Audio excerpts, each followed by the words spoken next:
பாருங்க மற்ற லாங்குவேஜ்லாம் எப்படி படம் பண்ணுறாங்க அப்படின்னு ஒருத்தர் வந்து ஒரு இந்த பப்ளிக் ரிவ்யூவில் பேசும்போது ஒருத்தர் பேசினது பயங்கர வைரல் ஆச்சு. தமிழ் படம் பார்த்து தான் இன்ஸ்பயர் ஆகும் சார். இப்போ ரீசெண்டாக கூட பாருங்கள் சார், அரசன் என்ன மாதிரி ப்ரோமோ சார். அது தமிழ் படங்க எப்போவுமே அது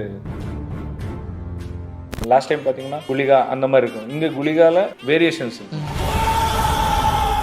கிங்டம் இருக்கும், ஒரு ட்ரைபல் பேஸ்ட் ஒரு இடம் இருக்கும். ஒரு ஆக்ஷன் கோரியோ பண்ணணும் அப்படின்னும் போது என்ன மாதிரியான டிஃபிகல்ட்டிஸ் நீங்கள் ஃபேஸ் பண்ணுவீங்க? பிளானிங்ஸ் தான் நிறைய தேவைப்படுச்சு. அங்கெல்லாம் நிறைய ரோப்ஸ் கிப்ஸ் எல்லாம் யூஸ் பண்ண முடியாது. பிகாஸ் அந்த க்ரெயின் அதெல்லாம் உள்ளே வரவே வராது. மனுஷங்க போகிறதே கஷ்டமாக இருந்துச்சு. அம்மான்னு கத்திட்டு ஜம்ப் பண்ணுவாங்க.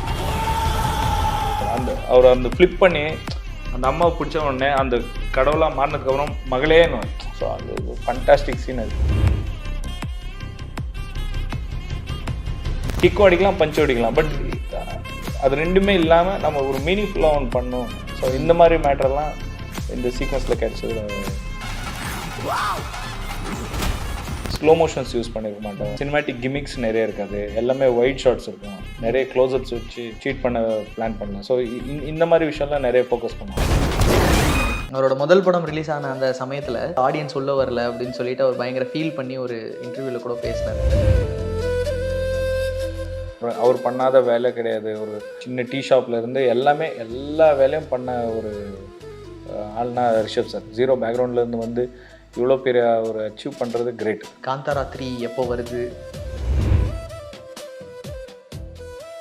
குறைந்த விலை, நிறைந்த தரம், தங்கள் தேவைகள் அனைத்தும் ஒரே இடத்தில். ஜெயச்சந்திரன். ஆச்சி அதிரசமா விடுங்க, கையில தட்டி சூடான எண்ணெயில பொரிச்சா அதிரசம் ரெடி. நமஸ்காரா. நமஸ்காரா. How are you? சாகிதீன் சார், நீங்கள் எப்படி இருக்கீங்க? நல்லா இருக்கும். ஸோ ஃபர்ஸ்ட் ஆஃப் ஆல் வந்து ரொம்ப ஹாப்பியாக இருக்குது. காந்தாரா மாதிரி ஒரு மூவியில் வந்து ஒரு ஸ்டண்ட் கொரியோகிராஃபராக இருக்கிறது. ஸோ எப்படி இருக்குது ஆஃப்டர் ரிலீஸ் படம்? என்ன சொல்கிறாங்க ஸ்டண்ட்டெல்லாம் பார்த்துட்டு? ரொம்ப நல்ல அப்ரிஷியேஷன் இருக்குது சார். எல்லா இடத்துலையுமே ஒரு நல்ல வரவேற்பு இருக்குது. என்டையர் இந்தியா ஒரு நல்ல அப்ரிஷியேஷன் இருக்குது. Happy sir. ஓகே. ஆக்சுவலாக நிறைய ஸ்டண்ட் சீக்வன்ஸ் வந்து ரொம்ப சூப்பராக இருந்துச்சு. நிறைய பேர் வந்து பாராட்டியிருப்பாங்க. ஸோ ஒரு மறக்க முடியாத ஒரு பாராட்டுன்னா எதை சொல்லுவீங்க? சார், இது for the first time action choreographers எல்லாருமே எனக்கு நிறைய பேர் கால் பண்ணி விஷ் பண்ணேன் சார். ஓகே. ஸோ அது ரொம்பவே புதுசாக இருந்தது. அண்ட் அஃப்கோர்ஸ் நானும் எல்லாருக்கிட்டையும் நல்ல டச்சில் தான் இருக்கேன். அவங்களோட கோரியோகிராஃபி படம் ரிலீஸ் ஆகும்போதும் நான் விஷ் பண்ணுவேன், பிடிச்ச ஆக்ஷன்ஸ்க்கு பண்ணும்போது. ஓகே. ஸோ அந்த மாதிரி இந்த படத்துக்கு ஆல் ஓவர் இந்தியாவிலேருந்து இருக்கிற எல்லா கோரியோகிராஃபர்ஸும் எனக்கு தெரிஞ்சவங்க தெரியாதவங்க எல்லாருமே கால் பண்ணி விஷ் பண்ணும்போது, ஓகே இது ஒரு நல்ல ஆக்ஷன், நம்ம இந்தியன் சினிமாலேருந்து நம்ம ஒன்று அச்சீவ் பண்ணியிருக்கோம். ஸோ அந்த மாதிரி எல்லாருமே ஒரு பெருமையாக ஃபீல் பண்ணுறது ஹாப்பி. அண்ட் ஃபஸ்ட்டு ஒரு போர்ஷன் ஒன்று வரும், அந்த தேர் சீக்வன்ஸ் ஒன்று இருக்கும். கொஞ்சம் காமிக்கலாக அதை ஹேண்டில் பண்ணது, அங்கேருந்து அவங்க எஸ்கேப் ஆகி போகிறது, அந்த ஒரு போர்ஷன் இருக்குல்ல, அது பார்க்கும்போது ரொம்ப இந்த மாதிரி ஒரு படத்தில் இப்படி ஒரு சீக்வன்ஸா அப்படிங்கிற மாதிரி தான் ஃபீல் வந்துச்சு. அதை வந்து ஒரு காமிக்கல் எலிமெண்ட்டாக ஆட் பண்ணி அந்த மாதிரி போகணும் அப்படிங்கிறது யாரோட ஐடியா? டைரக்டர் தானா? Director sir. அது கம்ப்ளீட்லி டைரக்டரோட ஃபோர்ட் அது. ஸோ இந்த காமெடி இதெல்லாமே ரிஷப் சாரோட ரொம்ப பவர்ஃபுல் லைன்ஸ். அந்த இந்த மேட்டர்லாம் அவருக்கு ரொம்ப சூட்டபுளாக இருக்கும். ஸோ இந்த ஃபன் ஆக்ஷனோட ஃபன் பண்ணுறதுன்னா அதில் ரிஷப் சார் ஒன்று ஆக்ஷன் பண்ணலாம், இல்லை ஃபன் பண்ணலாம். ஜாக்கி சான் ஸ்டைலில் இந்த சார்லி சாப்ளின் டைப்ஸ். ஸோ அந்த மாதிரி. ஸோ அந்த சார்லி சாப்ளின் கேரக்டரை ஒரு இந்த மாதிரி ஒரு ரோலர் கோஸ்டர் ஒரு சீக்வன்ஸ் உள்ள ஃபிட் பண்ணணும், ஒரு ஹீரோயிக்காக காட்டணும். இதெல்லாமே கலந்து ஒரு சீக்வன்ஸாக பிளான் பண்ணது. ஓகே. அது அந்த கோரியோ நல்லா ஒர்க்காக இருந்துச்சு. அதில் வந்து ஒரு காமெடி, அதில் மிஸ் ஆகணும், அது மேலே பற்றக்கூடாது, அந்த மாதிரி ஒரு பெரிய சீக்வன்ஸில் அது. ஸோ எப்படி நீங்கள் ஸ்கெட்ச் பண்ணீங்க, எப்படி பிளான் பண்ணீங்க அது? ஒரு சின்ன ஒரு மினேச்சர் க்ரியேட் பண்ணோம். ஸோ என்டையர் அந்த மலையிலேருந்து என்டையர் அந்த ஷாப், அந்த ஸ்ட்ரீட்ஸ் எல்லாம் இருக்குல்ல, அதெல்லாமே ஒரு மினேச்சர். உங்களுக்கு டீட்டெயிலாக சொல்லணும்னா ஒரு மினேச்சர் க்ரியேட் பண்ணி, ஸோ அதில் நான் எப்படியெல்லாம் சேரியட் மூவ் பண்ணலான்றதை பற்றியெல்லாம் கொஞ்சம் ஸ்டடி பண்ணதுக்கப்புறம், ஸோ அதை வச்சு நான் டீமுக்கு ஒரு எக்ஸ்பிளைன் பண்ணேன். ஸோ ரிஷப் சார் ஆகட்டும், direction team, writers team, so அங்கே எல்லாரோட அது இது கம்ப்ளீட்லி ஒரு டீம் ஒர்க். ஸோ எல்லா ஆக்ஷன் சீக்வன்ஸுமே நம்ம எல்லா டீமோட டிஸ்கஸ் பண்ணி, ஸோ எல்லாருக்கும் அங்கே ஆல்மோஸ்ட் ஒரு மெஜாரிட்டி எல்லாருக்கும் அது பிடிக்கணும். ஸோ பிடிச்சாதான் நம்ம அந்த சீக்வன்ஸுங்களை அப்ரூவ் பண்ணுவோம். ஸோ இந்த மாதிரி ஒரு டீம் ஒர்க் கூட போச்சு. ஸோ எல்லாத்தையும் கொரியோகிராஃப் பண்ணி ஒரு வாட்டி காட்டி ஸோ எல்லோரும் ஓகேன்னு சொன்னதுக்கப்புறம் இந்த மினிச்சர்லேருந்து நெக்ஸ்ட்டு ஸ்டெப்பாக நம்ம அது ப்ரிவைஸ் பண்ணோம். ஸ்டண்ட் டீமை வச்சு சேரியட்டோடையே ரிஹர்சல் பண்ணோம். ஸோ சேரியட்டை மூவ் பண்ணி இது லைவ் சேரியட்டு அது மோர் தென் 3000 கிலோ ஒரு அந்த சேரியட்டு. ஸோ அதை வச்சு இந்த மாதிரி மூமெண்ட்ஸ்கெல்லாம் அதெல்லாம் 2 வீல்ல எல்லாம் அந்த ஸ்லைட் ஆகி வர்றது. ஸோ அந்த மாதிரி சீக்வன்ஸ் எல்லாம் ரிக்கிங்ஸோட நல்ல டீம் நம்ம டீம் ரிக்கிங் டீமை வச்சு ஸோ அதை அச்சீவ் பண்ணோம் சார். ஸோ அதெல்லாம் ரிஹர்சல் பண்ணதுக்கப்புறம் ஹீரோ வச்சு அவரு கூட சில இதெல்லாம் ட்ரைன் பண்ணி அப்புறமா ஹியூமர்ஸ் எல்லாம் ஒர்க் அவுட் பண்ண மாதிரி இருந்துச்சு இதில். ஸோ அதெல்லாம் ரைட்டிங் டீம் நல்லா ஹெல்ப் பண்ணாங்க. ஸோ இந்த ஃபன்ஸ் எல்லாம் அங்கங்கே நடுவில் ஆட் பண்ணோம். ஸோ அதெல்லாம் டிஸ்கஸ் பண்ணிட்டு ஸோ ஃபைனலி இந்த ஒரு ப்ராடக்ட் கிரியேட். ஓகே, அது பார்க்கும்போது ரொம்ப நல்லா இருந்துச்சு. அது ஆக்சுவலாக நல்லா ஒர்க் ஆகிருந்தது. அதே மாதிரி இந்த படம் வந்து நிறைய ஜாகிரபிக்கலாக நிறைய இடங்களில் நடக்கிற மாதிரி இருக்கும். ஒரு கிங்டம் இருக்கும், ஒரு ட்ரைபல் பேஸ்ட் ஒரு இடம் இருக்கும். ஸோ இந்த மாதிரி செட்டப்பில் வந்து ஒரு ஆக்ஷன் சீக்வன்ஸை வந்து பிளான் பண்ணணும், ஒரு ஆக்ஷனை வந்து கோரியோ பண்ணணும் அப்படின்னும் போது நிறைய டிஃபிகல்ட்டிஸ் இருக்கும். ஸோ இந்த மாதிரி செட்டப்பில் ஒரு ஆக்ஷன் கோரியோ பண்ணணும் அப்படின்னும் போது என்ன மாதிரியான டிஃபிகல்ட்டிஸ் நீங்கள் ஃபேஸ் பண்ணுவீங்க? ஸோ டிஃபிகல்ட்டிஸில் இங்கெல்லாம் ப்ரீ பிளான்டு கொஞ்சம் அதிகமாக தேவைப்படுச்சு. ரிஹர்சல்ஸு ஸோ பிளானிங்ஸ் தான் நிறைய தேவைப்படுச்சு சார். டு பி ஃப்ரேங்க் டிஃபிகல்ட்டின்னு ஒன்றும் இல்லை. ஸோ நம்ம இதில் தான் சின்ன வயசுலேருந்து ப்ராக்டிஸ் பண்ணிட்டே வரோம். ஸோ டிஃபிகல்ட்டிஸ்ன்னு சொல்கிறத விட ஸோ ரிஹர்ஸ் தேவைப்படுச்சு. ஸோ நிறைய சீக்வன்ஸில் இது வரைக்கும் எக்ஸ்ப்ளோர் பண்ணாத சீக்வன்ஸுங்க. ஸோ ஈவன் இந்த சேரியட் ஃபைட்லேருந்து இந்த குலிகா ஃபைட் அந்த கடவுள் ஃபஸ்ட் டைம் அவருக்கு இதாகுது. ஸோ அந்த சீக்வன்ஸ் எல்லாமே வெரி ஆர்கானிக்காக இருக்கணும் அந்த சீக்வன்ஸ் எல்லாமே. ஸோ அந்த மாதிரி சீக்வன்ஸ் ஃப்ரெஷ்ஷாக கிடைக்கும் போது நாங்கள் ரிஹர்ஸ் நிறைய பண்ணோம். ஸோ ப்ராக்டிஸ் பண்ணி ஸோ அதெல்லாம் 1-2 கோரியோகிராஃபிஸ் சேஞ்ச் பண்ணி ஃபில்டர் பண்ணி ஸோ அதுக்கப்புறம் நாங்கள் டைரக்டருக்கு அது காட்டி அவரோட இன்புட் எல்லாம் அதை எடுத்துகிட்டு அதோட இன்வால்வ் பண்ணி ஸோ அந்த choreography so it was fun. டிஃபிகல்ட்டின்றத விட ப்ரீ பிளான்டு நிறைய தேவைப்படுச்சு. சேலஞ்சிங் நல்ல சேலஞ்சிங்காக இருந்துச்சு. And maximum live locations. So அந்த ஃபாரஸ்ட்டில் லைவ் லொக்கேஷனில் இதெல்லாமே பண்ணுறது. அண்ட் அங்கெல்லாம் நிறைய ரோப்ஸ் கிப்ஸ் எல்லாம் யூஸ் பண்ண முடியாது. பிகாஸ் அந்த க்ரெயின் அதெல்லாம் உள்ளே வரவே வராது. மனுஷங்க போகிறதே கஷ்டமாக இருந்துச்சு. அந்த இடத்துல ரிக்கிங்ஸு நம்ம ரோப்ஸு அதெல்லாம் பிளான் பண்ணுறது ரொம்ப யூனிக்காக இருந்துச்சு. ஸோ லைவ் லொக்கேஷனில் ஸோ இந்த மாதிரி விஷயங்கள் எல்லாம் ரொம்ப சேலஞ்சிங். அதெல்லாமே லைவ் லொக்கேஷன்ஸா? அந்த எல்லாம் கம்ப்ளீட் லைவ் சார். ஃபாரஸ்ட்டு ஒரு சின்ன எக்ஸ்டென்ஷன் கூட பண்ணல. லைவ் ஃபாரஸ்ட் எப்படி இருக்குமோ ஸோ என்ன இருக்குதோ அதிலே தான் ஷூட் பண்ணோம். ஓகே, எந்த ஏரியாவில் இது ஷூட் பண்ணது? ஸோ இதெல்லாம் குந்தாபுரா பேஸ்டு ஏரியாவில் ஷூட் பண்ணேன். எல்லாமே டீப் ஃபாரஸ்ட்டு. ஸோ ஈவன் அந்த ஃபாரஸ்ட் உள்ளே போகணுன்னாலே ஒரு 1 hour தேவைப்படும். நாங்கள் வாக்கிங்கில் தான் போகணும் உள்ளே அந்த ஃபாரஸ்ட் உள்ளே. ஸோ அது உள்ளே போய் நைட் எபிசோட்ஸுங்க எல்லாம் அது பண்ணுறது அதெல்லாம் ஒரு சேலஞ்சிங்காக இருந்துச்சு. ஓகே, அந்த சாமி வந்து ஆடுற ஒரு போர்ஷன் இருக்கும்ல, அது வந்து ஃபஸ்ட்டு பார்ட்லேயே வந்து அது ஒரு பயங்கரமான சீன். அது பயங்கரமாக சூப்பராக இருக்கும் அது பார்க்கும் போதே. அது செகண்ட் பார்ட்லேயுமே அது வரப்போகுது. அந்த சீக்வன்ஸ் நம்ம வந்து பிளான் பண்ணணும் போது ஒரு ஆட்டோமேட்டிக்காக ஒரு கம்பேரிசன் இருக்கும்ல அந்த பார்ட் அப்படின்றது. அது எவ்வளோ சேலஞ்சிங்காக இருந்தது அந்த பார்ட்டோட கம்பேர் பண்ணி அதை விட பெஸ்ட்டாக இருக்கணும் தான் ஆடியன்ஸ் நினைப்போம். ஒர்க் பண்ணுறவங்களும் அப்படி தான் நினைப்பாங்க. ஸோ அதை விட பெஸ்ட்டாக கொடுத்துடணும் அப்படிங்கிற அந்த ப்ரெஷர் எப்படி இருந்துச்சு? அந்த ப்ரெஷர் ரொம்பவே ஹையாக இருந்துச்சு. பிகாஸ் அது மோஸ்ட் எக்ஸ்பெக்டட் ஆக்ஷன். நம்ம காந்தாரானா அதுதான் அந்த ஃபைட்டு அந்த கடவுளோட ஃபைட்டு இருந்தே இருக்கும்ன்றது கண்டிப்பாக தெரியும் ஆடியன்ஸுக்கு. ஸோ அது எந்த மொமெண்ட்டில் வரும்னு தெரியாது தவிர பட் அந்த ஃபைட்டு கண்டிப்பாக வரும்ன்றது எக்ஸ்பெக்டட். ஸோ அதனால் அவ்வளோ எக்ஸ்பெக்டேஷன் இருக்கிற சீக்வன்ஸு. ஸோ அதை நம்ம எப்படி புல் ஆஃப் பண்ண போகிறோன்றது ஒரு டென்ஷன் இருந்துச்சு. பட் ஸ்டில் அது சீனே அது ஒரு பியூட்டிஃபுல்லான சீன். ஸோ அது வேர்ட்ஸ் கூட உங்களுக்கு சொல்லணும், சீன் வைஸ் சொல்லணும். சீன்லேயே அது ஆக்சுவலி ரொம்ப ஹீரோயிக் சீன் அது. ஸோ ஈவன் அவர் அந்த கிணத்துலேருந்து குதிக்கும் போது ஸோ அது அவர் அந்த சீனை ஆக்சுவலி துளுவில் சொல்லுவாங்க. துளு லாங்குவேஜ் அவர் கன்னடாவில் கூட சொல்ல மாட்டார். ஸோ அதனால் அது நிறைய நீங்கள் சப்டைட்டிலில் பார்த்தா உங்களுக்கு புரியும். எனக்கு அவர் கன்னடாவில் சொன்னதுனால எனக்கு அது ரொம்ப நல்லா அது ரொம்ப ரொம்ப ஹார்ட்டுக்கு டச் ஆனது. ஏன்னா அந்த ஜம்ப் பண்ணும்போது அம்மான்னு கத்திட்டு ஜம்ப் பண்ணுவார். அவர் அந்த ஃப்ளிப் பண்ணி அந்த அம்மாவை பிடிச்ச உடனே அந்த கடவுளாக மாறினதுக்கப்புறம் மகளேன்னு. ஸோ அது ஃபண்டாஸ்டிக் சீன் அது. ஸோ அந்த எமோஷன் ஒரு கேரக்டர் உள்ள அம்மான்ற எமோஷனும் வருது. அம்மாவுக்கு ஏதோ ஒன்று ஆச்சுன்ற மாதிரி வருது. சேம் டைம் மகளுக்கு ஏதோ ஆச்சுன்ற மாதிரி வருது. ஸோ இந்த மாதிரி 2 பீக் எமோஷனையும் இது உள்ள எடுத்துகிட்டு வந்த உடனே அங்கேயே சூப்பர் ஹிட் ஆயிடுச்சு சீன். ஸோ நம்ம ஜஸ்ட் அதை அந்த சீனில் பாட்டாக இருந்தாலே போதும் அந்த மாதிரி இருந்துச்சு. அண்ட் டெக்னிக்கலி இன்னும் அதை விட நம்மளுக்கு பட்ஜெட் வைஸும் நம்மளுக்கு கொஞ்சம் ஃப்ரீடம் கொடுத்துருக்காங்க. So and Rishab sir, so அவரே டைரக்டர் அண்ட் ஆக்டராக இருக்கிறதுனால எந்த ஒரு ஹார்ட் ஒர்க்காக இருந்தாலுமே is ready for that. And டிஓபியோட சப்போர்ட் நல்லா இருந்துச்சு. அண்ட் ஆர்ட் டைரக்ஷன்ஸ், ஸோ அதெல்லாம் இருந்ததுனால நம்மளோடதும் நம்ம ஒரு இவ்வளோ நல்ல ஒரு வாய்ப்பு கிடைச்சிருக்கு. ஸோ நம்ம இதை டேக் இட் ஈஸியாக எடுத்துக்காமல், ஸோ அவர் எவ்வளோ பெஸ்ட்டாக சீன் அதை க்ரியேட் பண்ணியிருக்காரோ அதை ஈக்குவலாக நம்ம ஆக்ஷன் கோரியோகிராஃபிலையும் அதை மேட்ச் பண்ணணுன்ற ஒரு சேலஞ்சஸ் நிறையவே இருந்துச்சு. ஸோ அண்ட் சேம் ப்ரீவியஸ் காந்தாராவை விட நம்ம பெட்டராக எதனா பண்ணணும், ஏன்னா எக்ஸ்பெக்டேஷன் அவ்வளோ இருக்குது. ஸோ அதை பெட்டராக பண்ணுறோமோ இல்லையோ அட்லீஸ்ட் அதை மேட்ச் பண்ணி நம்ம பேரை காப்பாற்றிக்கணுன்றதுல ஒரு சேலஞ்சஸ் இருந்துச்சு. அண்ட் கோரியோகிராஃபி வைஸ் ரொம்ப யூனிக்காக பிளான் பண்ணோம். அண்ட் நீங்கள் லாஸ்ட் டைம் பார்த்தீங்கன்னா வெறும் குளிகா அந்த மாதிரி இருக்கும், இங்கே குளிகாவில் வேரியேஷன்ஸ் இருக்கும். ஸோ ஒரு சாமியோட பேரும் சொல்லி, ஸோ அவங்களோட ஸ்பெஷாலிட்டி என்ன இருக்குது, ஸோ அதை பற்றியெல்லாம் ஸ்டடி பண்ணி, ஸோ அந்த பாடி லாங்குவேஜை வச்சு ஆக்ஷன் கோரியோகிராஃபி பிளான் பண்ணோம்.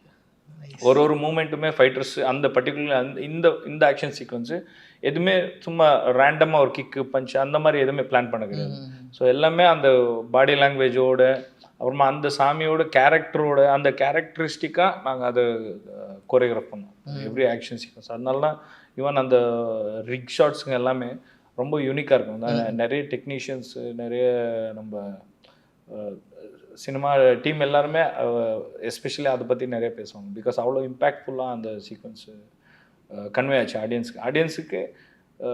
அவங்களுக்கு இந்த சப் டீட்டெயில் தெரியலனாலும் பட் நம்ம அதை ஒர்க் பண்ணதுனால தான் அது அவ்வளோ நல்லா ரீச் ஆகிருக்கு. ஸோ அந்த வேரியேஷன்ஸ் எல்லா ஆக்ஷன்ஸ்லையும் அந்த ஃபைட்டில் ஒரு ஃபைட்டர்ஸ்க்கு அடிக்கிறதுமே அந்த பேக்ரவுண்டில் ஒரு மியூசிக் போகும், ஒரு அந்த கடவுளோட அந்த ஸ்லோகன் போவோம். அந்த ஸ்லோகனுக்கு என்ன இருக்கோ அதையே இங்கே மேட்ச் பண்ணி நாங்கள் கோரியோகிராஃப் பண்ணிகிட்டே வரோம். ஸோ அதெல்லாமே ரொம்ப இன்ட்ரெஸ்டிங்காக இருந்துச்சு. ஸோ ரெகுலர் ஆக்ஷன்ஸ் விட இது கொஞ்சம் ஒரு சேலஞ்சிங் அண்ட் ஒரு என்னென்னா ஒரு திருப்தியான ஃபீல். ஸோ ஓகே, நம்ம மீனிங்ஃபுல்லாக ஒரு ஆக்ஷன்ஸ் சும்மா வந்தால் கிக்கும் அடிக்கலாம் பஞ்சும் அடிக்கலாம், பட் அது ரெண்டுமே இல்லாமல் நம்ம ஒரு மீனிங்ஃபுல்லாக ஒன்று பண்ணோம். ஸோ இந்த மாதிரி மேட்டரெல்லாம் இந்த சீக்வன்ஸில் கிடைச்சது very happy. So nice. And இந்த ப்ரீ கிளைமேக்ஸில் வந்து ஒரு குகைக்குள்ளே வந்து ரிஷப் போயிட்டு வரும்போது சிவனா மாறி அங்கே ஒரு கிரியேச்சரோட சண்டை ஒன்று வரும். அது நல்ல ஒரு டிஃப்ரெண்ட்டான ஒரு எக்ஸ்பீரியன்ஸாக இருந்துச்சு. அந்த பிளான் அதை எப்படி பிளான் பண்ணீங்க, அதை எப்படி ஒர்க் பண்ணீங்க? அது அந்த பர்டிகுலர் சீக்வன்ஸ் வந்துட்டு பிஃபோர் ரைட்டிங்கில் இருந்த சீக்வன்ஸு. அண்ட் அதை கோரியோகிராஃப் பண்ணது நம்ம மகேஷ் மேத்யூ கோரியோகிராஃபர். ஸோ அவர் அந்த சீக்வன்ஸ் பர்டிகுலர் அவர் கோரியோகிராஃப் பண்ண சீக்வன்ஸ். ஓகே. ஸோ அது தவிர மற்ற நிறைய இது அதுக்கப்புறம் கிளைமேக்ஸ் வருது. ஸோ கிளைமேக்ஸ் போர்ஷன் அது வார் சீக்வன்ஸ். ஓகே. ஸோ இதுலலாம் நம்ம ஓகே. எனக்கு பர்சனலாக கிளைமேக்ஸ் பார்க்கும்போது ஒரு சினிமாட்டிக் ஜஸ்டிஃபிகேஷன் வந்து இல்லாத ஒரு ஃபீல் ஒன்று இருந்துச்சு. அதாவது அதில் ஒரு கோரியோ, அது ஒரு ப்ராப்பராக ஒரு கோரியோ அப்படிலாம் இல்லாமல் கடவுள் வந்துட்டார் அவர் பார்த்துக்குவார் அப்படிங்கிற ஒரு மைண்ட் செட்டில் தான் பிளான் பண்ணிங்களா, இல்லை அது ப்ராப்பராக பிளான் பண்ணி பண்ணப்பட்டது தானா? அது பிளான் பண்ணோம். அண்டு ஈவன் எங்களுக்கு நிறையவே அங்கே பொட்டென்ஷியல் இருந்துச்சு. இன்னும் கொஞ்சம் அதை எலாபரேட் பண்ணலாம், இன்னும் சினிமேட்டிக்காக அதை நிறைய எடுத்துகிட்டு போகலாம். ஸோ இன்ட்ரெஸ்டிங்காக தான் இருந்திருக்கும். யாருமே அது லேக் சொல்லியிருக்க மாட்டாங்க. பிகாஸ் வெரி நியூ விஷுவலி ரொம்ப கிரிப்பிங்காக. லேக்னு சொல்ல வரல, அது வந்து மோர் தென் ஸ்க்ரீன் பிளே அதை ஃபோக்கஸ் பண்ணாமல் ஸ்பிரிச்சுவலாக அதை எடுத்துகிட்டு போயிடலாம். லைக் ஓகே அது பார்த்துக்கும், அந்த கடவுள்ன்ற ஃபேக்டர் பார்த்துக்கோன்ற ஒரு ஃபீல் இருந்தது. கரெக்ட். அதான் அந்த கடவுள் வந்ததுக்கப்புறம் நிறைய பேருக்கு நல்ல அது ஒரு ஸ்பிரிச்சுவலான மூமெண்ட் அது. ஸோ அண்ட் நம்ம லாஜிக்கலி யோசிச்சு பார்த்தா கடவுள் வந்தாச்சு, கடவுள் வந்து ரொம்ப நேரம் நம்ம அவங்கள வச்சு இந்த ஆக்ஷன்லாம் க்ரியேட் பண்ண முடியாது. ஸோ கடவுள் வந்து அந்த போஸ்டர்ஸு அவங்க அந்த டைலாக்ஸு என்ன இருக்கோ அது வந்து ரொம்ப சீக்கிரமாக முடியணும் ஆக்ஷன்ன்றதுல ரொம்ப பர்டிகுலராக இருந்தோம். Especially climax. பிகாஸ் அதை ட்ராக் பண்ணால் வி ஆர் டூயிங் கமர்ஷியல்ன்ற மாதிரி மாறிடும். ஸோ ஃபார் விஷுவலுக்கோசரம் அங்கேருந்து இவங்களும் பறந்து வந்து அடிக்கிறாங்க, இங்கேருந்து சாமியை பறந்து போய் அடிக்கிறாங்க. ஸோ அந்த மாதிரி நாங்கள் எதை காண்றோம் அந்த மாதிரி டச் பண்ணக்கூடாது. இது ரொம்பவே ப்ரிசைஸ்டாக ப்ராப்பராக நம்ம எப்படி நம்ம நம்புகிறோமோ அந்த மாதிரி க்ரியேட் பண்ணலான்றதுல பர்டிகுலராக. ஸோ நிறைய அங்கே ஒரு ஆக்ஷன் லென்த் க்ரியேட் பண்ணியிருந்தாலுமே ரொம்ப இன்ட்ரெஸ்டிங்காக இருந்திருக்கும். பட் அது வேண்டாம், நம்மளுக்கு நம்ம ப்ராப்பர் ரியலாக ட்ரீட் பண்ணலாம். ஸோ கடவுள் வந்தால் கடவுள் இப்படின்றதுக்குள்ள முடியும். ஸோ நம்மளுக்கு அந்த மாதிரி அந்த ஃபீல் தான் கொடுக்கலாம். ஸோ ஆக்ஷன் நிறைய அங்கே மறுபடியும் இன்னும் ட்ராக் பண்ண தேவையில்லை. ஸோ அந்த மாதிரி டிஸ்கஷன் கிறிஸ்பாக முடிச்சிடலாம். ஸோ ரொம்ப அது அது எவ்வளோ இழுத்தாலுமே இன்ட்ரெஸ்டிங்காக இருக்கும். பட் அது வேண்டாம், நம்ம லாஜிக்கலி என்ன இருக்கும், கடவுளோட அல்டிமேட் எதுவும் கிடையாது. ஓகே. ஸோ நம்ம நம்புறவங்களுக்கு கடவுளோட அல்டிமேட் எதுவும் கிடையாது. ஸோ நம்ம அந்த அந்த மீட்டர்லேயே ஒர்க் பண்ணலாம். ஓகே. சும்மா விஷுவல் பியூட்டிக்காக அது ட்ராக் பண்ண தேவையில்லைன்னு ஓகே டிஸ்கஷன். மெயினாக காந்தாரா மாதிரி ஒரு படம் நமக்கு பிளான் பண்ணணும் போது இதில் வந்து ஆக்ஷன் சீக்வன்ஸ் ஒரு மெயினான சீக்வன்ஸாக இருக்கும். எப்படி பிளான் பண்ணுவோம்? பிலீவபிளான ஃபைட்ஸ் வைக்கலாமா, இல்லை ஒரு கமர்ஷியல் படம் மாதிரி ட்ரீட் பண்ணலாமா? ஒரு ஃபைட்டு சண்டை அந்த மாதிரி போகலாமா, இல்லை ப்ராப்பராக சீக்வன்ஸ் பண்ணி அப்படி மைண்டில் இருந்துச்சா உங்களுக்கு? இந்த படத்தை பொறுத்த வரைக்கும் மேக்ஸிமம் பிலீவபிள் ஆக்ஷன்ஸ் தான். பிலீவபிள் ஆக்ஷன்ஸ் ஈவன் நீங்கள் சாமி வந்ததுக்கப்புறம் அது வந்துட்டு நமக்கு லிபர்ட்டி இருக்கும். சில மூமெண்ட்ஸ் எல்லாம் லிபர்ட்டி இருக்கும். அண்ட் சினிமேட்டிக்காக நாங்கள் ஷூட் பண்ணுவோம். பட் அது நீங்கள் இந்த வார் சீக்வன்ஸ் ஆகட்டும், இந்த சேரிட் சீக்வன்ஸ் ஆகட்டும், அதெல்லாமே லைவாக அச்சீவபிள். பட் ரிஸ்க் இருக்கும், பட் அது அச்சீவபிள். அந்த மாதிரி தான் நாங்கள் எல்லாமே கோரியோகிராஃப் பண்ணுவோம். ஸோ ஈவன் நீங்கள் பார்த்தீங்கன்னா எங்கேயுமே நிறைய ஸ்லோ மோஷன்ஸ் யூஸ் பண்ணியிருக்க மாட்டோம். ஸோ சினிமேட்டிக் கிமிக்ஸ் நிறைய இருக்காது. எல்லாமே ஒயிட் ஷாட்ஸ் இருக்கும். நிறைய க்ளோஸ்அப்ஸ் வச்சு சீட் பண்ண பிளான் பண்ணல. ஸோ இந்த மாதிரி விஷயம்லாம் நிறைய ஃபோக்கஸ் பண்ணுவோம். நாங்கள் இதை நிறைய கமர்ஷியலாக அப்ரோச் பண்ணாமல் ஸோ ரொம்ப ஆர்கானிக்காக இந்த ஒரு படம் நம்ம ஒர்க் பண்ணலாம். பிகாஸ் நம்ம ஸ்கிரிப்ட்லேயே நிறைய கமர்ஷியல் மேட்டர் இருக்குது. ஸோ எலிமெண்ட் இருக்குது. ஸோ நம்ம ஷூட்டில் நிறைய கிராண்டியூராக ஏதோ ஒன்று எக்யூப்மெண்ட் எடுத்துகிட்டு வந்து அந்த மாதிரி ஷூட் பண்ண தேவையில்லை. ஸோ நம்ம கண்டென்ட்டில் இருக்கிற அந்த அந்த வெயிட்டேஜை நம்ம கரெக்டாக ஸ்க்ரீனில் கொண்டு வந்துட்டா போதும். ஸோ அது மேலே நிறைய ஃபோக்கஸ் பண்ணுவோம். Okay. And working with Rishabh Shetty பயங்கர பேஷனேட்டான ஒரு மனிதர். அண்ட் அவரோட ரீசெண்ட் ஒரு விஷயம் கூட பார்த்தோம். அவரோட முதல் படம் ரிலீஸ் ஆன அந்த சமயத்தில் யாரும் உள்ளே வந்து பார்க்கல, ஆடியன்ஸ் உள்ளே வரல அப்படின்னு சொல்லிட்டு அவர் பயங்கர ஃபீல் பண்ணி ஒரு இன்டர்வியூவில் கூட பேசினார். இன்றைக்கி வந்து ஆல்மோஸ்ட் ஒரு 700 கோடி கலெக்ஷன் ஆகிருக்கு அவரோட படம். அண்ட் காந்தாரா ஃபர்ஸ்ட் பார்ட் பயங்கரமான ஒரு ஹிட்டு. ஸோ இன்றைக்கி ஒரு இடத்துக்கு வந்து நின்று இருக்கார்ல. ஸோ இதை எப்படி பார்க்குறீங்க? இது கம்ப்ளீட்லி அவரோட ஹார்ட் ஒர்க் சார். ஸோ அவரை ரொம்ப பிகினிங் ஸ்டேஜ்லேருந்து நான் ஃபாலோ பண்ணிட்டு வந்திருக்கேன். ஸோ உங்களுக்கு முன்னாடியிலேருந்து தெரியும்? ஆமாம், முன்னாடி இருந்து பழக்கம் இருக்கு. அண்ட் காந்தாராலேருந்து லைக் பிரதர்ஸ் மாதிரி பழகிறோம். அவரோட ஹார்ட் ஒர்க் தான் சார். அவரோட hard work and will power and ஒரு ஸ்டாமினா. ஸோ அவர் எப்போவுமே எதுக்குமே ஒரு நெகட்டிவாக திங்க் பண்ணாத ஆள். எப்போவுமே பாசிட்டிவ், ஆல்வேஸ் பாசிட்டிவாக திங்க் பண்ணுற ஆள். ஸோ அவருக்கு அவரோட ஹார்ட் ஒர்க்குக்கு இன்னும் நடந்துகிட்டே இருக்குது சார். ஓகே. அண்ட் அதை பற்றி பேசியிருக்கீங்களா? ஏன்னா முன்னாடி வந்து லைக் ரொம்ப பெரிய பேக்ரவுண்ட் இல்லை, ஒரு தம்பிகள் எல்லாருமே சேர்ந்து மீன் பிரதர்ஸ் எல்லாருமே சேர்ந்து வந்து ஒரு பேக்ரவுண்ட் இல்லாத ஒரு இடத்துலேருந்து ஆரம்பிச்சு அண்ட் ரொம்ப ஒரு சின்ன இண்டஸ்ட்ரி. இன்றைக்கி வந்து அவங்க தான் வந்து இந்த இண்டஸ்ட்ரியை பெருசாக எடுத்துகிட்டு போயிருக்காங்க. கன்னட இண்டஸ்ட்ரின்றது வந்து ஆஃப்டர் காந்தாரான்றது வந்து ஈஸியாக நம்மளால் சொல்ல முடியும். நிறைய நல்ல படங்கள் வந்துருக்கு. பட் ஆஃப்டர் காந்தாரா அதோட ரீச் பெருசாக இருக்குது, மார்க்கெட் பெருசாக இருக்குது. ஸோ இதை பற்றிலாம் அவங்க பேசியிருக்கீங்களா? எப்படி இருந்தோம், எப்படி வந்திருக்கோம் அப்படின்றது? ஸோ அதை பற்றி அவர் ரொம்ப இன்ஸ்பிரேஷனலாக இருக்கும். அவர் நிறைய நம்ம இன்ட்ராக்ஷன் அவர் கூட பண்ணும்போது. ஸோ ஈவன் அவர் இப்போ நான் இருக்கிற ஏஜில் அவர் என்ன பண்ணிட்டு இருந்தார், ஸோ அதை பற்றியெல்லாம் டிஸ்கஸ் பண்ணுவோம். ஸோ ரொம்ப நல்ல இன்ஸ்பிரேஷன் அவரோட லைஃப்பில். அவர் பண்ணாத வேலை கிடையாது. ஒரு சின்ன டீ ஷாப்பில் இருந்து எல்லா வேலையும் பண்ண ஒரு ஆள்னா Rishab sir. So zero background. So zero பேக்ரவுண்ட்லேருந்து வந்து இவ்வளோ பெரிய ஒரு அச்சீவ் பண்ணுறது great. And most talented person. And அவரோட டேலண்ட் அப்புறமா அந்த வெயிட்டிங், அந்த பொறுமை ரொம்ப பிடிச்சது அவர்கிட்ட. ஸோ அவர் இத்தனை வருஷம் பொறுமையாக இருந்து அண்ட் ஈவன் இதுக்கு முன்னாடியே நேஷ்னல் லெவலில் நேஷ்னல் அவார்ட் கிடைச்ச படங்க இருக்குது. And even is the only hero and direction and ஹீரோக்கு நேஷ்னல் அவார்ட் கிடைச்ச ஒரே பர்சன் இவர் தான் இந்தியாவில். ஸோ எனக்கு தெரிஞ்சு ஆல்மோஸ்ட் அதான் இஸ் த ஒன். அந்த மாதிரி விஷயத்துலலாம் ரொம்ப பெருமையாக இருக்கும். அண்டு சரி, அதெல்லாம் ஒரு இன்ஸ்பிரேஷன் தானே. எதுவுமே பேக்ரவுண்ட் இல்லாதவங்களுக்கு. ஸோ நம்மள மாதிரி ஆளுங்களுக்கு அவர் தான் ஓகே நம்மளும் நினச்ச சாதிக்கலான்ற ஒரு தைரியத்தை கொடுக்குது சார். ஓகே. ஏன்னா ஒரு டேரக்டரா, ஒரு ஆக்டரா எப்படிப்பட்ட ஒரு பர்சன் அவரு? ஆன் செட்ல எப்படி இருப்பாரு? ஆன் செட்டில் bundle of energy sir. So ஒரு எக்ஸ்ட்ரீம் எனர்ஜி பர்சன் அவர். ஸோ அவரை பார்த்து அவரோட எனர்ஜிக்கு நம்ம மேட்ச் பண்ணாலே போதும், அந்த நாள் ஃபண்டாஸ்டிக்காக முடியும். ஸோ அந்த மாதிரி விஷயத்தில் ரொம்ப எனர்ஜெட்டிக்காக இருப்பார் எப்போவுமே. அண்ட் அதுவும் இந்த காந்தாரா இந்த இந்த படத்தில் இருக்க எல்லா சீக்வன்ஸுமே ரொம்ப டஃப்பான சீக்வன்ஸ். பட் ஸ்டில் அவரோட ஃபேஸ்லேயே ஆகட்டும், ஒரு பாடி லாங்குவேஜ், எந்த ஒரு டயர்ட்னஸும் தெரியாது. ஸோ அவர் உள்ளுக்குள்ளே ரொம்பவே பெயின் இருக்கும். பட் ஸ்டில் அவர் அதெல்லாம் பேலன்ஸ் பண்ணிக்கிட்டு ஆக்ட் பண்ணணும், பர்ஃபார்ம் பண்ணணும். ஸோ அதெல்லாமே ஃபண்டாஸ்டிக்காக பண்ணியிருப்பார் சார். அண்ட் அவங்களோட பிரதர் பத்தி பேசியிருக்காரா? ரக்ஷித் செட்டி அவரை பத்தி எதுவும் பேசியிருக்காரா அவங்க கிட்ட? அவரோட பாண்ட் எப்படிப்பட்ட ஒரு பாண்ட் சார்? அவங்க actually they are like brothers. அவங்க ஃப்ரெண்ட்ஸ் ஆக்சுவலி. ஸோ பட் அப்படிதான், அவங்க பிரதர்ஸ் மாதிரி தான் இருப்பாங்க. அவங்க என்ன சொல்றீங்க? நாங்க பிரதர் நினைச்சிட்டு இருக்கோம் சார். ஃப்ரெண்ட்ஸ், அவங்க ஃப்ரெண்ட்ஸ் ஆக்சுவலி.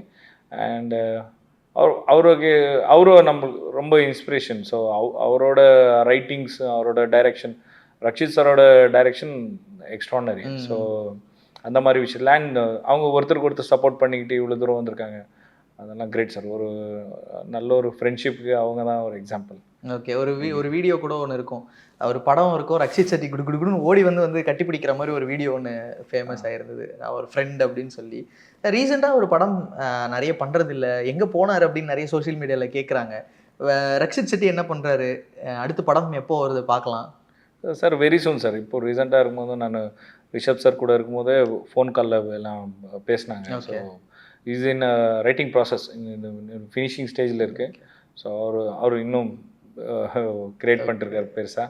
ஸோ ஏன்னா ரொம்ப நாள் காணும். ஸோ அதனால எல்லாரும் ஒரு பக்கம் வந்து ஏதோ ஒரு பயங்கரமாக ரெடி ஆகிட்டு இருக்கு அப்படின்னு சொன்னாலும், இன்னொரு பக்கம் வந்து மீம்லாம் போடுறாங்க, ப்ரோ வந்து மிஸ்ஸிங், எங்கே போனார் அவர் வந்து இப்படி சூப்பர் ஹிட் படங்கள் கொடுத்துட்டு இப்போ இல்லாத மாதிரியே இருக்காரு. ஸோ அதை பற்றி நிறைய கேட்குறாங்க. அவருக்கு நிறைய ஃபேன்ஸ் தமிழ்லையும் சரி ஏகப்பட்ட ஃபேன்ஸ் இருக்காங்க. சார்லி 777 சார்லியாக இருக்கட்டும், சைடு பி பார்த்தவங்கலாம் ரொம்ப பிடிக்கும் அவரை. ஸோ அதனால தான் அந்த கேள்வி. ஸோ நீங்கள் இன்கேஸ் மீட் பண்ணிங்களா அவர்கிட்ட சொல்லுங்கள், உங்களுக்காக தமிழ் ஆடியன்ஸ் பயங்கர வெயிட்டிங்கில் இருக்காங்க எப்போ வரும்ட்டு. எஸ் சார், அவர் கண்டிப்பாக அவர் direction was fantastic sir. So அவர் டைரக்ஷன் பயங்கரமாக ஆக்டிங் சூப்பர். அண்ட் டைரக்ஷன், அவரோட டைரக்ஷனில் உளிதவர் கண்ணந்தேன்னு ஒரு படம் வந்துருந்துச்சு, one of the best screen play.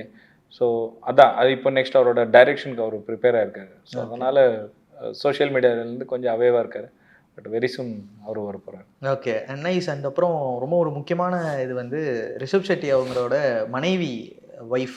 So அவங்க வந்து அவருக்கு பயங்கரமாக சப்போர்ட்டிவாக இருந்தாங்க. நிறைய ஒரு தேட்டரில் கூட அவங்க தேட்டர் செட் போயிருக்கும் போது பின்னாடி அவங்க வந்து பயங்கரமாக ஃபீல் பண்ணி எமோட் ஆகியிருப்பாங்க. ஸோ அவங்க எப்படிப்பட்ட சப்போர்ட்டு நம்ம செட்டுக்கும் சரி ரிஷப் சாருக்கும் சரி? Major support sir. So major support Pragathi ma'am. So அவங்க வந்து இந்த படத்தில் அவங்க காஸ்டியூம் டிசைனர். ஸோ ஈவன் இவ்வளோ பெரிய ப்ராஜெக்டில் காஸ்டியூம் டிசைனர் இருந்துக்கிட்டு இவன் தான் அது கூட அப்படியே ரிஷப் சாரையும் அவர் டேக் கேர் பண்ணிக்கிட்டாங்க. அவங்க தான் மேஜராக அவங்க ரிஷப் சாரோட வில் பவருக்கு மெயின் காரணம். ஓகே. ஸோ எனி டைம் அவங்க எப்போவுமே ரிஷப் சார் கூட இருந்து அவங்க சப்போர்ட் பண்ணிக்கிட்டு த சேம் டைம் அவங்களோட ஒர்க்கும் இந்த காஸ்டியூம் டிசைன் ஹெட்டாக இருந்துட்டு, ஸோ அந்த விஷயத்தையும் நீட்டாக பேலன்ஸ் பண்ணிக்கிட்டு அவங்க ஃபேமிலியும் நீட்டாக பேலன்ஸ் பண்ணிட்டு, so fantastic woman. Okay. And finally Kantara 3 எப்போ வருது? அது ரிஷப் சார் தான் சார். ஓகே, நம்ம வெயிட் பண்ணிட்டு இருக்கோம். பிளான்ஸ் இருக்கா? கண்டிப்பாக பேசாமல் இருந்திருக்க மாட்டீங்க 3 பற்றி. பேசியிருப்போம், பட் ரிஷப் சார் தானே அது சொல்லணும். ஈவன் நாங்களும் வெயிட்டிங் ரிஷப் சார் 100%. ஈவன் கண்டிப்பாக அது இருக்கும். நீங்கள் படம் எண்டில் கூட போட்டிருப்பாங்க, அத்தியாயா 2 காந்தாரா சாப்டர் 2 சீக்வல் சாப்டர் 2 வருது. பட் எப்போ வருது என்ன இது ரிஷப் சார் தான் சொல்லணும். And it is fantastic. Okay, அது சூப்பராக இருக்குது. அண்ட் இப்போது இது R enjoying the chapter 1. And இங்கேயுமே வந்து தீபாவளிக்கு நிறைய படங்கள் ரிலீஸ் ஆனமோ காந்தாரா தனியாக ஒரு ஃபேன் பேஸ் இருந்து அது ஒரு பக்கம் ஓடிக்கிட்டு தான் இருக்குது. ஸோ காந்தாரா ரொம்ப பெரிய ஒரு சூப்பரான படம், எங்களுக்கு ரொம்ப பிடிக்கும். இங்கே ஒரு சின்ன ஒரு விஷயம் மட்டும் நான் உங்ககிட்ட கேட்கணும்னு நினைக்கிறேன்.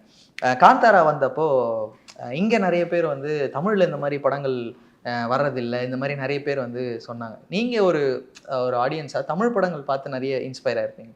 ஸோ மேபி உங்களை பாதிச்சு இல்லை உங்களை அஃபெக்ட் பண்ண இல்லை உங்களுக்கு ரொம்ப பிடிச்ச உங்கள் ஒர்க்காக ரொம்ப பிடிச்ச ஒரு தமிழ் படம்னா எதை சொல்வீங்க? சார் நிறைய இருக்குது சார். தமிழ் படம் பார்த்து தான் இன்ஸ்பயர் ஆகிறோம் சார். இப்போது ஏதோ மீம்ஸ் போடுறாங்க தவிர, பட் சார் இப்போ ரீசெண்டாக கூட பாருங்கள் சார், அரசன் என்ன மாதிரி ப்ரோமோ சார் அது. ஸோ நம்ம தமிழ் படங்க எப்போவுமே அதோட ஸ்டாண்டர்டில் தான் இருக்குது சார். ஸோ கலெக்ஷன்ஸ் அது செப்பரேட் சார், கலெக்ஷன்ஸ் வேறு, கண்டென்ட்டு. இப்போது Kantara based not only collections மேலே அது பேசலை, கண்டென்ட் மேலே. ஸோ அதே மாதிரி தான் நம்ம தமிழ்லேயுமே நிறைய படம் இருக்குது. ஈவன் ரோபோ, எந்திரன் எல்லாம் அந்த டைம்லேயே அந்த மாதிரி அச்சீவ்மெண்ட்லாம் யார் சார் பண்ணாங்க? தமிழில் தாங்க சார். ஸோ அந்த மாதிரிலாம் ரொம்ப இன்ஸ்பிரேஷ்னல் ஃபிலிம்ஸ் நிறைய இருக்குது. ஸோ எனக்கு பிடிச்சது சிவாஜி ஆகட்டும். ஸோ இந்த மாதிரி படங்கள்லாம் நிறையா இருக்குது சார். ஓகே, அதுதான் நான் உங்ககிட்ட தெரிஞ்சுக்கணும் அப்படின்னு நினச்சேன். ஏன்னா இங்கே நிறைய பேர் வந்து பாருங்க மற்ற லாங்குவேஜ்லாம் எப்படி படம் பண்ணுறாங்க அப்படின்னு ஒருத்தர் வந்து இந்த பப்ளிக் ரிவ்யூவில் பேசும்போது ஒருத்தர் பேசினது பயங்கர வைரல் ஆச்சு. நான் இங்கேயும் நிறைய படங்கள் இருக்குல்ல. ஸோ அதான் உங்ககிட்டயே கேட்கணும், காந்தாராவில் ஒர்க் பண்ணவங்களுக்கு தமிழ் படம் எவ்வளோ பிடிக்கும் அப்படின்றத தெரிஞ்சுக்கணும். சார் பயங்கரமாக பிடிக்கும் சார். இப்போ இல்லைன்னா இருந்தாங்க தமிழ் இவ்வளோ ஃப்ளூயண்ட்டாக பேசுகிறதுனாலே தமிழ் படம் தான் சார். ஓகே, அப்படி இருக்கும்போது love Tamil cinema. And Tamil cinema கண்டென்ட்னாலே தமிழ் சினிமாவில் நம்ம ரொம்பவே லைக் பண்ணுற நிறைய கண்டென்ட்டுங்க இருக்குது. தமிழ் சினிமா எப்போவுமே எதுவுமே டவுன் இல்லை சார். அண்ட் இப்போது மோரோவர் எல்லாம் இந்தியன் சினிமா மாதிரி எல்லோரும் செலிப்ரேட் பண்ணுறோம். சரி, இப்போது காந்தாரா எல்லோரும் செலிப்ரேட் பண்ணுறோம், நம்ம ஜெயிலர் செலிப்ரேட் பண்ணுறோம். ஸோ எல்லாம் சேம் தான் சார். ஓகே. அண்ட் இங்கே தமிழில் டேரெக்டாக ஒருத்தர் கூட ஒர்க் பண்ணணும்னா யாரை சொல்லுவீங்க? எல்லாரும் கூட சார் ஒரு பர்டிகுலர் ஃபேவரட் இருப்பாங்களே, இவங்க கூட நம்ம ஒர்க் பண்ணணும்பா அப்படின்னு. ஹீரோ, டைரக்டர் சொல்லுங்கள். யார் வேணாலும் நீங்கள் சொல்லலாம். ஹீரோ சொல்லுங்கள் ஃபர்ஸ்ட். ஹீரோனா ரஜினி சார். சார் தலைவர் கூட பண்ணுன்ற அது எப்போவுமே இருக்கும். நான் இல்லை, எல்லாருக்குமே தலைவரோட படம் பண்ணுன்றது ஒரு ஆசை. ஓகே, டைரக்டர்னா யாரை சொல்லுவீங்க? இந்த டைரக்டரோட நம்ம பண்ணணும். டைரக்டர் எல்லா டைரக்டர்ஸும், அட்லி சார் ஆகட்டும், வெற்றி சார் ஆகட்டும், ஆல் த டைரக்டர் சார், எல்லா டைரக்டர் சார். இப்போ சடனாக எனக்கு ஞாபகம் வருது சொல்கிறேன், but all the directors. Okay. And கூடி சீக்கிரம் வந்து தமிழில் உங்களை வந்து டைரக்ட் தமிழ் படங்களில் பார்க்க வந்து நாங்கள் எக்ஸைட்டடாக வெயிட் பண்ணுறோம். தேங்க்யூ ஸோ மச், நிறைய விஷயம் ஷேர் பண்ணிருக்கீங்க. நன்றி. Thank you sir. தேங்க்யூ. குறைந்த விலை, நிறைந்த தரம், தங்கள் தேவைகள் அனைத்தும் ஒரே இடத்தில். ஜெயச்சந்திரன். ஆச்சி அதிரசமா விடுங்க, கையில தட்டி சூடான எண்ணெயில பொரிச்சா அதிரசம் ரெடி.